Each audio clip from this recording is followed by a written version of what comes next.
Napagod ka na ba? Parang ang bigat ng lahat at gusto mo nang sumuko? Sandali lang, hindi ka nag-iisa. Kasama mo ang Diyos.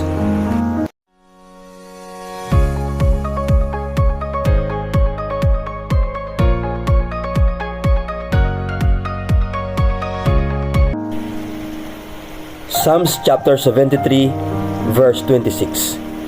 Ang aking laman at aking puso ay namlulupaypay, ngunit ang Diyos ay kalakasan ng aking puso at bahagi ko magpakailanman. Maaari na mapagod ang ating katawan at manghina ang ating puso, ngunit tandaan natin na ang Diyos ang ating kalakasan, sandigan at kasama magpakailanman. Hindi natin kailangang umasa sa sarili nating lakas, sapagkat ang Diyos ang nagbibigay ng bagong sigla, kapayapaan at tapang upang patuloy tayong bumangon kahit sa gitna ng pagsubok. Kaya kapag tila wala na tayong kakayahang lumaban, ilapit natin ang lahat sa Kanya.